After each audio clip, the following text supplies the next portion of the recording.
Counter-Admiral Begaljoik was having a bad day. Now, to be fair to the universe at large, Counter-Admiral Begaljoik probably deserved a few more bad days than he'd actually had over the past couple of years. He was quite par for the course for the military he was in. While he wasn't corrupt enough to be a problem, nor heavy-handed enough to inspire disloyalty, nor too high on his own authority to have delusions of grandeur or independence, he was still corrupt, heavy-handed, and somewhere in the realm of mildly stoned on his own authority. Oh, and also nowhere near as competent as he could have been. Granted, the situation he had been put in would have required more than his own heightened competence to break out of, as it was really an end product of an uninterrupted chain of minor mistakes going back 3 months, and no amount of competence would have allowed him to counter the tactics his unknown opposite was pulling. Although, with hindsight, he could certainly have responded to the developing situation faster and more effectively than he ended up doing. Hindsight, however, doesn't matter very much in the thick of things unless you have a way to actively turn back time, or otherwise change the past, which was something that Counter-Admiral Begaljoik certainly couldn't do. Although considering how the enemy were in the process of kicking down the internal security doors between them and him, it was really quite understandable that he was hoping that he could. Ideally on the scale of years rather than minutes, but honestly, anything above 20 seconds would have done him good at that point. Nominally, said door would have been able to withstand impacts far greater than the impact of a biped's hoof behind some emblazoned and moderately damaged yellow power armor operating on 3 out of 4 generators, but only nominally. The ship that the door, and both Safons, was on, was neither a relatively new build nor a relatively old build, and it was neither important nor unimportant. It was, for all intents and purposes, just one of many others of its kind constructed for the Nagaythinkin Corporation. It had passed all inspections, which included and were mostly limited to a thorough once-over with Mark I eyeballs, and had not come in over budget, so there was no real reason for the Nagaythink to reject it. It was right about now, however, that the unnoticed irregularities in its construction would come to fruition. Of the 2 inspectors responsible for checking this area of the vessel, what would, in almost any other situation, be an unimportant connecting hallway, one of them had been let go over a month earlier to save on overhead costs, and the other was coasting towards retirement and could really have cared a lot more. So, when a few security bolts were stolen by a laborer looking to use them on one of their own projects, a few more incorrectly tightened by a different one with an arm injury, and 1 or 2 more inserted a little too zealously by a newer hire who didn't know any better, nobody had really noticed. And, when the enterprising black market metal trader, who had scooped out some of the door's materials to sell, got caught doing the same thing a month later, nobody had thought to recheck the doors he had previously worked on. The end result of all of this was a door that very much could not withstand what it was nominally supposed to be able to, as it crumpled under the force of a power-armored kick, clearing the sightline between the muzzle of a moderately personalized legacy-issued laser rifle, used because it was more reliable than the new standard issue, not because the latter wasn't a bullpup. Now shut up about it. And the skull of the high-ranking officer in the process of getting to a place from which he could evacuate his flagship. Yet another domino fell in a long chain of knock-on effects. That the Nagaythinkin Corporation had just lost a valuable, though not necessarily irreplaceable, high-ranking officer in the middle of a battle, which, for the fleet he was supposed to be commanding, was really quite a large inconvenience indeed.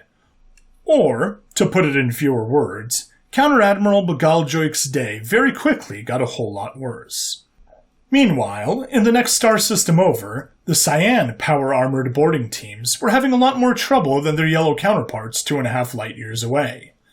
And, although they would never admit it, they were having a whole lot less fun too. Indeed, most of the fun in the boarding action was being had by Lieutenant Bunking Smith's platoon of Royal Marines instead.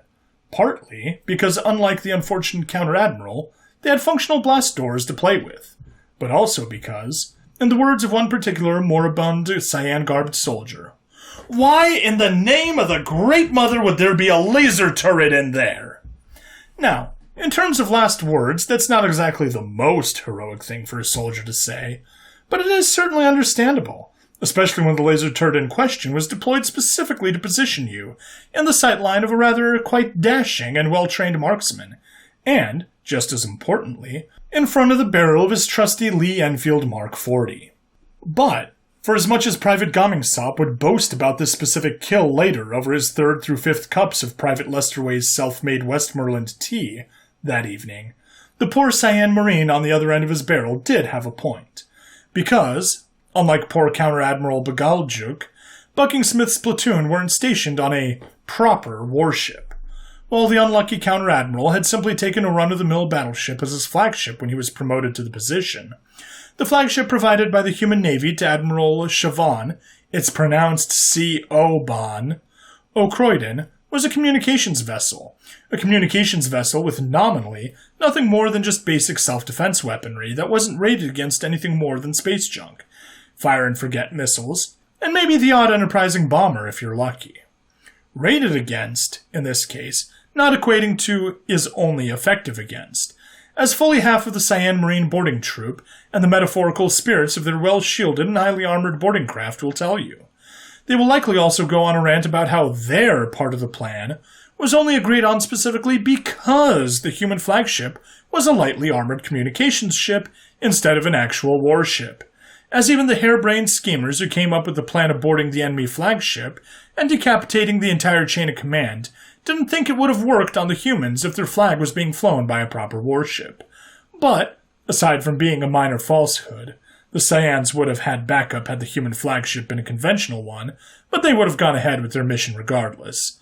Such a rant is also a digression from the aforementioned main point, which, in a short paragraph or so, is that the human fleet had a great day that was only really brought down by the news after the fact that the Germans had won on penalties.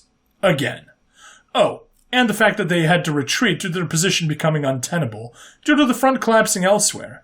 But that's just what coalition warfare is like sometimes. As a direct result of the substantial interior defenses aboard what was, and this must be stressed, a communications vessel, the human flagship was not successfully boarded at the start of the battle. The human fleet was able to hold their section of the line for a full 16 hours longer than any other Allied fleet in their sector, and were ultimately able to retreat to the second line of defense in much better order when they were ordered to turn tail and fall back. Thanks to jumping away in good order, and a lack of chronic cost-cutting, the human fleet also arrived in a far more intact manner than any others, with even their stragglers arriving not too long after their main fleet, compared to the multiple days that the unused, unmaintained, and remarkably cheap backup drives of many other vessels from other militaries would take. For the Nagay-Thinkin Corporation, who had expected the attack on their sector of the front to be a large prestige boost to their already prestigious military wing, the collapse and rank devastation of their forces in several systems at once proved to be a humiliating affair that was only further compounded by the fact that it was the heroics of a governmental contribution, and a significantly smaller one at that actually managed to earn the prestige instead. Fortunately for them, though, they weren't comically stupid, so an investigation into the human military was launched in an attempt to figure out what lessons could be learned. The first answer was found very quickly. The ships the humans used, even their flagship, cost what would be colloquially referred to as way too much money. Rumors suggesting that a member of the investigatory board fainted when he heard about how much, when factoring in the R&D costs, each one of the human sensor ships individually cost are substantially true, although they do unfortunately tend to omit the snazzy effects on the PowerPoint and the epileptic tendencies of that particular board member, the importance of which shall be left to the reader's discretion. The condensed version of the report the Nagay-Thinkin investigation eventually produced was that in monetary terms, the quote-unquote small human contribution actually cost about as much as their own, so it was no wonder that they performed so well in the one system they had been tasked with holding. The idea of corruption as an alternative cause for the cost was quickly discarded, because corruption on the scale that would be required does not, in fact, lead to a stronger fighting force, and if you think that is the case, you probably need more common sense. Many other reasons with more substance behind them were also proposed, however, of which there were 3 with significant substance to back themselves up. The first was the bureaucratic hellscape, specifically the scape of the single hell of Nagay mythology, more vulgarly known as the procurement process for warships for the human military. Specifics of this process are almost always omitted in discussions of this topic, ostensibly to save the reader's sanity, but really just because nobody can be bothered to look them up and make sense of them when rewriting the above sentence in an essay or report. That alone should provide enough context to deduce exactly why it's a copulatingly huge money bin. But there's only so much red tape you can shove in front of something before it stops being a thing, so the bureaucracy alone was insufficient to explain the funding density gap. The second was the stupid amounts of R&D the humans did that allowed their ships to be very slightly more efficient at what they do. Efficient in the spatial, non-monetary senses, of course. In a typical category of equipment, say, main guns, secondary guns, point defense, shields, you get the idea. Something maybe 90% as efficient as what the humans used could be obtained for 1/10 of the price without too much hassle. Yet, for some reason, the humans really seem to like making their stuff more expensive. However, the third and most important reason why the human ships cost so much was because the ships that the humans actually ended up building were over-engineered to the hells. Specifically, the 2 hells from Think mythology, and back. To an extent, these expenses could be justified. After all, it is entirely possible to comprehend why someone might want interior defenses installed on a flagship-type vessel, even if the odds are that said defenses will never get used, and the flagship will just be blown up in any of the old-fashioned ways available to whoever it's fighting. It is also entirely possible to comprehend why some fleets might be constructed with multiple primary FTL drives, instead of a primary and secondary. An elite fleet being slowed down by otherwise minor damage might prove disastrous in the long term, and hedging against this bad luck is typically seen as worth the cost for at least one dedicated force in any given military. However, to a much larger extent, these expenses seemed entirely frivolous. There was no need for the cafeteria on a ship to be able to serve as a bridge in the event both the main and backup bridges got damaged beyond use. Airlocks didn't need to seal against a pressure an order of magnitude higher than they were ever supposed to see. And what was defense against low-effort text-to-speech bots, assuming one stoops low enough to steal this story even supposed to mean? Hell, pick any of the 3. Those weren't even the most egregious examples. Human ships regularly considered their engines to be at full speed, when at 3/4 of what they could theoretically do, had many amenities that were in far excess of many civilian vessels for a crew that did not require them, and most egregiously, had void or unused spaces as future-proofing, which could be used to install equipment designed after the ship itself had been constructed.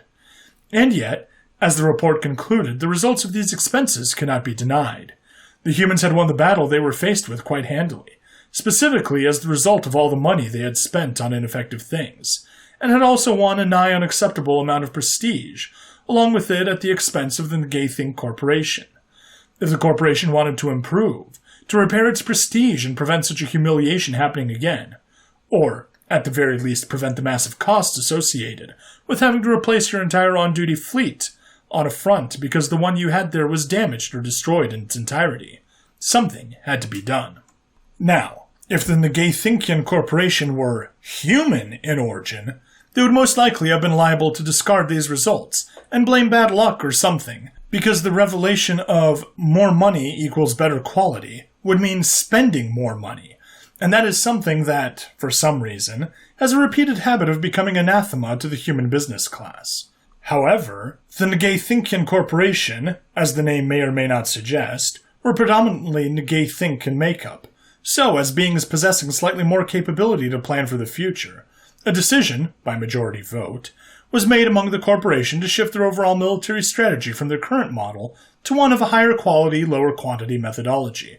While such a shift would take time, the ships they did have were still perfectly usable, after all. They would find, in half a century or so, that they could respond far more effectively to threats that required substantial usage of force, such as the war they were currently engaged in. Additionally, being a corporation as large as they were, they could afford a fleet so large that it was unlikely that they would ever become overstretched, a further benefit to the strategy. Who am I kidding? The Think business class are just as bad as the human ones. Their military hasn't changed a bit. You could probably find a cut corn within 5 minutes of boarding any ship of theirs, no matter which. The humans haven't changed either. They're currently 10 years deep into trying to procure a new batch of cruisers, having somehow blown more on legal fees already than your average nation would have spent on the actual fleet, which was also the initial budget allocation. If it weren't for the designers of the batch of cruisers the humans are trying to replace, deciding to make them viable for 100 years after their nominal expiry date, instead of the usual 50, the human fleet would be a lot weaker, and many human subnations would be out a significant chunk of their cruiser's screen. So, to give you an actual answer to what was promised in the title, the reasons the humans go over budget? 1. They don't know the meaning of the first half of cost-effectiveness, and 2. Human lawyers are really expensive. It's mostly number 2.